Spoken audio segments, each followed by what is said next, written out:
Hey guys, and thanks for watching. Let me get the music going. It is a festive time of year. If this looks familiar to you, congratulations. We can go full screen. Ugh. Congratulations, you watched what was supposed to be my final stream back in 2021. So for those of you who don't know this story, life stuff happened, and maybe I can get into that another time. But I decided I was going to end streaming back in 2021, and to go out, I wanted to, sorry, one second. I wanted to, kind of rank everything I had played. So I did a tier list of every game that we had played on stream. And it was a very emotional video. There's a reason I took it down, other than the fact that it was supposed to be the final stream. But yeah, about 7 months after that, 7 or 8 months after that, I decided to come back, rebrand a little bit, and that's how he became McFoxton. But so I was like, I do love making these tier lists. What if we made it a yearly tradition instead of what I had done previously? And this year we can go through everything we've played up to this point, and then in future years it will be those of after this stream to the next stream, because there's about another week left in 2023, and like I know for a fact we'll be playing the Pokemon DLC. But I can't rank it because we haven't played it yet. So stuff like that will be solved there. I do have a collection of my stuff on the left side. So if there's a game I don't necessarily remember, I can pop over there real quick and check it out. They're not going to be in order of what we played or when we played them. Simply because of how everything imported, and it would have taken hours to get that sorted that way. Yeah, let's just get into it. And also, if you didn't know, all of these are currently on Twitch still, and Twitch highlights. And if they ever move off of Twitch, they'll be going somewhere else. So, and I'll link wherever that is on Twitch somewhere. So, yeah. Let's start with one more thing I do want to say. So the channel relaunched in 2019, basically. I've been streaming since, I believe, 2015 on here. But 2015, 2016 was mostly music. Into 2016 and 2017, I was co-streaming here in Mixer. In 2018, when Mixer went down, I kind of took a small break. But there was a bunch of stuff that I had played prior to this that we don't have anymore. Like Spyro, I had done a Let's Go Pikachu playthrough. My original playthrough was streamed, but primarily on Mixer. So stuff like that, we're not going to go over. Just stuff that has been cataloged, or stuff like even Super Mario Maker 2, which was the first thing I streamed when I came back, isn't on this list because we didn't highlight anything. So yeah, with all that said, let's get into it with what I know is the first video, Journey. So this is 4 years ago, and some of these are going to be a little hard to remember, but Journey sticks with you, man. I genuinely love the game. It's one of the best PS3 games. We played it on PS4, but I do know it was a PS3 game originally. It was genuinely a fantastic experience, and I'm easy S. Next would have been Flowers. nowhere near as good as Journey. I could see what they were trying to do, but I don't feel like they necessarily succeeded. So we're gonna. It's not a bad game, but it's okay. It's a C for me. And then Flow, that's a D for me. Again, I could see what they were trying to do. I'm moving real quick. Can you guys still? Dude, this is why I need like a clip mic. This should work for a little bit. My arm's starting to hurt. But yeah, I could see what they were trying to do. I personally was not a big fan. Michelle, my spouse, liked it a lot more than I did, but for me, it's a D. It's not the worst game ever made, but I did not enjoy. And this is where I'm going to not remember the exact order anymore. I think next is Let's Go Pikachu. This game got a lot of feedback, I'll say. A lot of people initially really didn't like it. They were like, oh, it's too simple, it's too basic. I remember the original Gen 1. I had to put 50 hours in to be able to beat the Elite Four, and you could beat this one in 14 hours. Look, there's a reason we don't make games like that anymore. And if you enjoy those types of games, kudos to you, genuinely. I had a great experience with Let's Go Pikachu. This was my second playthrough of it, and I still enjoyed the hell out of it. And I feel like a lot more people have come around to it in more recent years, which happens with almost every Pokemon game. It's definitely not the perfect Pokemon game. It's not the best Pokemon game, but I really enjoyed it. I think it's a solid B. Better than average. Next up, I think next up would be Keep in Mind and Home. So Keep in Mind was a very short game. Very into the mind of the creator. I think it's okay. It plays well. It is a game that exists. Would I recommend it? Sure. But it's nothing super special. Home, kind of the same thing. Honestly. Yeah. I don't have much to say about it. Did they work as horror games? Keep in Mind, from what I remember, actually worked a bit more as a horror game than Home. Home was a little disappointing on that front. But still, you know what? Actually, yeah, I'm going to move Home down a little bit. Next is Sword. I am still in the controversial opinion of this is actually a really good Pokemon game. Yes, it is easier than a lot of Pokemon games, but and a lot of people gave shit on the graphics. I don't care too much about that. For me, Pokemon is adventuring through a region with story tied in vaguely and all that.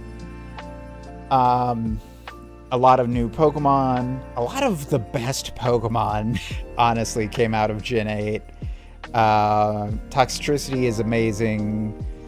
Frostmoth is amazing. All the starters are great. I think it was a really solid generation from every standpoint that wasn't competitive. I will admit that the competitive scene with Sword was not great, and that Dynamaxing, a little mid. I think they perfected that a bit more with Terra form, and they definitely for years were trying to figure it out. Like Z move didn't really fit too well. Megas while design-wise were cool, gameplay-wise didn't fit too well. And so I feel like they've been trying to meet that Gen 4, Gen 5 competitive scene with new mechanics that just have not been working. And I think they finally got it in Gen 9. But we're not talking about Gen 9, we're talking about Gen 8. The base game of Sword I really enjoyed. It's still, I think, the longest stream I've ever done of one game of like 11 and a half hours. Yeah, and really enjoy it. Really enjoy it. I've gone back. The only time I only stopped going back into Sword once Violet came out.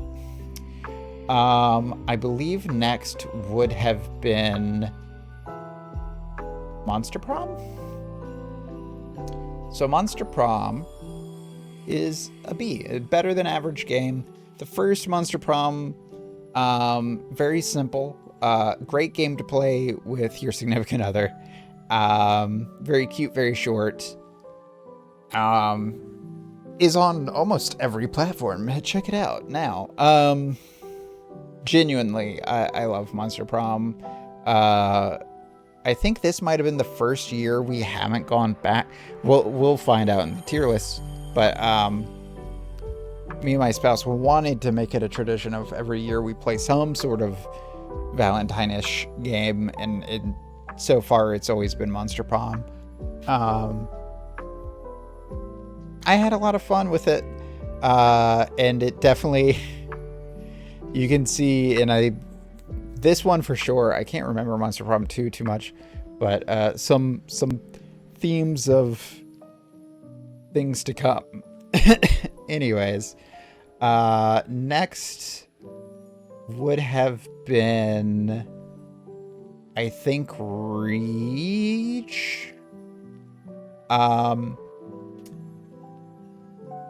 Reach, when it first came out, I was very skeptical of, because I was really into the Halo storyline way back in the day. But putting that aside, you know, and really just focusing, am I making it louder or quieter? I'm making it louder. Really just focusing on the gameplay, the atmosphere, the design of everything. Reach is so good, man. It's not the best Halo game, but it's damn close. I love it to death. I still go back. I went back for Thanksgiving this year to kill some MOA because I had fond memories of doing that growing up with the Thanksgiving challenges in Reach. Yeah, really good game. Next would have been the Halloween stuff, which is These and Fractured Minds, I think. It might just be These, actually. The Deed. That's going to be our first F. Again, I don't remember too much about it nowadays. I remember not enjoying it at the time. Graphically, it's not that great. Story-wise, it's all over the place. No. Just no. Would not recommend. I hear it as a sequel. I thought about it. I thought about doing it just to complete another series, and no. FNAF. This is FNAF 1. It's the only one we've played. Where would I put you?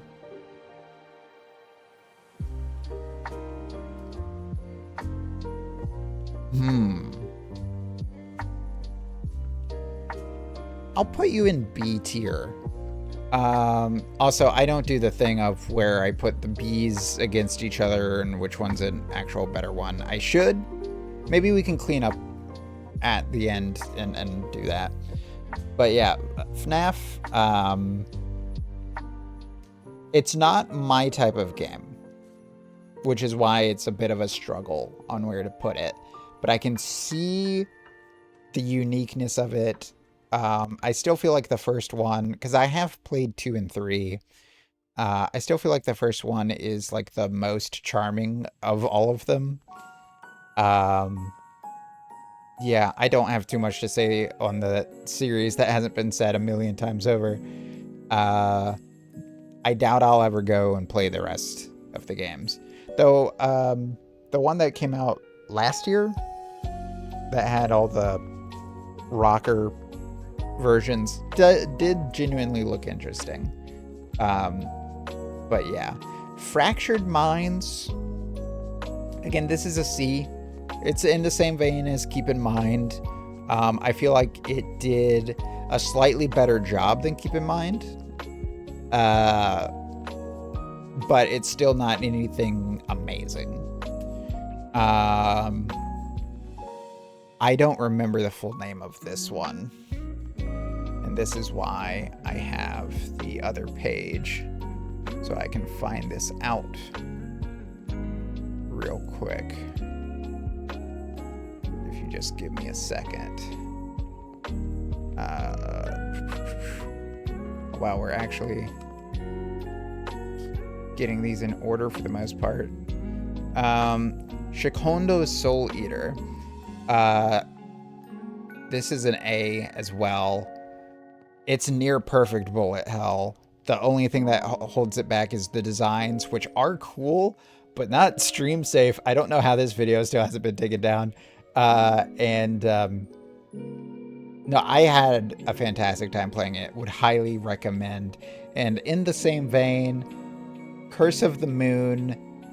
Ooh, I'm gonna put it as A. I've loved it. It gets better, but it starts off on a really good foot to begin with.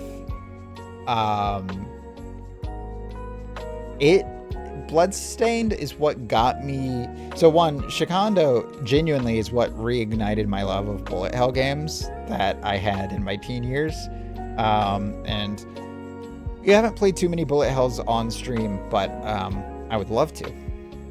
A Bloodstain is what made me realize, oh, I can like a Castlevania or Metroidvania game if it's done well. Now, Curse of the Moon is not exactly Metroidvania, but Curse of the Moon, it's not exactly Metroidvania in what people expect from that nowadays, but it is very much Castlevania of the, like, Castlevania 1 and those style of Castlevania games. Captain Commando, and remember, we're going at a lens of today. It's a game. It's a game. I enjoyed it. It's not bad. I don't got much to say about it. Okay, so which is, if the left side is the best, right? So what is the best D tier, Flow or Home? Honestly, I really didn't enjoy Flow that much. It is functional, and that's why it's not an F. Okay, of the C tiers, I think Fractured Mind would probably be my favorite. I think Flowers is still better than Keep in Mind. Captain Commando might be. Fractured Mind is a very high C because it really gets across when it wants to get across, and it is a unique experience. It's just there's some problems holding it back, like it's a little too slow at parts and that kind of thing. Captain Commando, I would say, is the averagest game, and then Flowers has some issues. Keep in Mind, it's really just way too short, and doesn't fully hit their message. B, I would say this is accurate. Let's Go Pikachu, I had an amazing time with. Monster Prom is great, but it's a one sit down experience, and FNAF, again, not for me. The A tiers, Reach is probably going to be my favorite on that list. I do still really enjoy Sword. But I do recognize the issues with it, and those do outweigh the issues with Reach. Then, yeah, Shikondo is a great bullet hell, and Curse of the Moon's great, but it gets better. So I'm gonna, bam, So yeah, in F tier we have The Deed. In D tier we have Home and Flow. In C tier we have Fractured Minds, Captain Commando, Flowers, and Keep in Mind. In B tier we have Let's Go Pikachu, Monster Prom, and Five Nights at Freddy's. In A tier we have Halo Reach, Pokemon Sword, Shikondo, Soul Eater, and Bloodstained Curse of the Moon. And our S tier game, our single S tier game of 2019 is Journey. And that feels right to me. Now, this is going to be its own individual thing. So in the future, people who only want to see a year's can do that. So to those watching the highlight, thank you so much for watching. If you want to check out some of the other years, then check out the collections. Otherwise, I'll see you next time.